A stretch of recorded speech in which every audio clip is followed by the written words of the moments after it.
আসসালামু আলাইকুম ওয়া রাহমাতুল্লাহ। প্রিয় শিক্ষার্থী বন্ধুরা, আশা করি সবাই ভালো আছেন।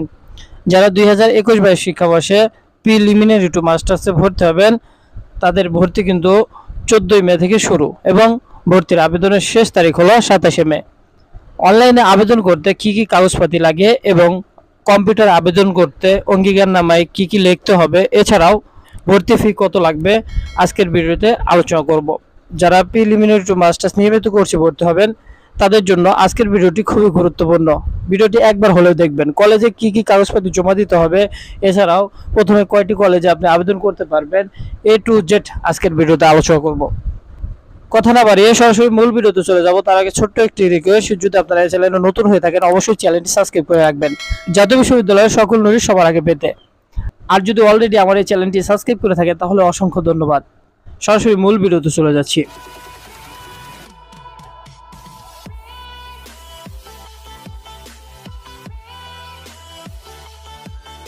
বন্ধুরা, আজকের আলোচনার বিষয় হলো প্রিলিমিনারি টু মাস্টার্স নিয়মিত কোর্সে ভর্তি হতে কি কি কাগজপাতি লাগবে, অঙ্গীকারনামা কিভাবে পূরণ করব, এছাড়াও আবেদন ফি কত এবং কলেজে কি কি কাগজ জমা দিতে হবে।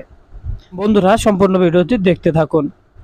প্রিলিমিনারি টু মাস্টার্স নিয়মিত ভর্তির অনলাইন আবেদন শুরু হয়েছে 14 মে ঠিক বিকাল 4টায়, চলবে 27 মে পর্যন্ত। ভর্তির আবেদনের সময় দ্রুত ভর্তি সংক্রান্ত অঙ্গীকারনামা, যা অবশ্যই হাতে পূরণ করে স্ক্যান করে আপলোড করতে হবে।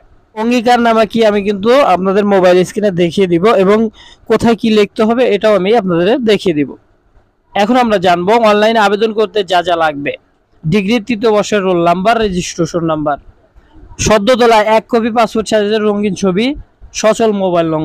আচ্ছা, এখন আসি অঙ্গীকারনামা কি। অঙ্গীকারনামায় কি পূরণ করতে হবে? প্রথমে 1 নম্বরে নাম, 2 নম্বরে পিতার নাম, 3 নম্বরে মাতার নাম, 4 নম্বরে হলো জন্ম তারিখ এসএসসি সনদ অনুযায়ী। জন্ম তারিখটা অবশ্যই এসএসসি সনদ অনুযায়ী হাতে লিখবেন। হাতে লেখার পরে কি করতে হবে? স্ক্যান করতে হবে। 5 নম্বরের জাতীয় পরিচয়পত্র নম্বর।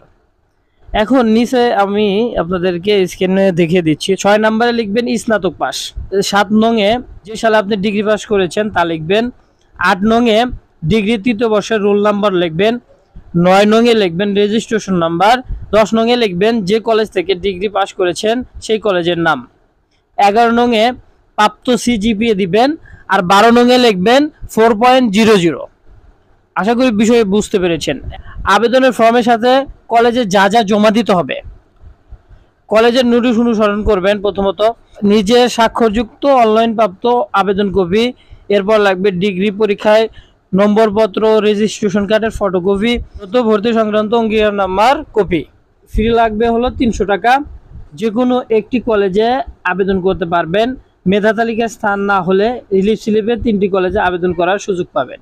আশা করি বিষয়গুলো বুঝতে পেরেছেন। সিলেক্ট হওয়ার পর কলেজে কি কি কাগজপত্র জমা দিতে হবে আমি নেক্সট ভিডিও বানাবো। এছাড়াও প্রিলিমিনারি টু মাস্টার্স ভর্তি সংক্রান্ত আরও নোটিশ পেতে আমার চ্যানেলে ভিডিওগুলো দেখে আসতে পারেন।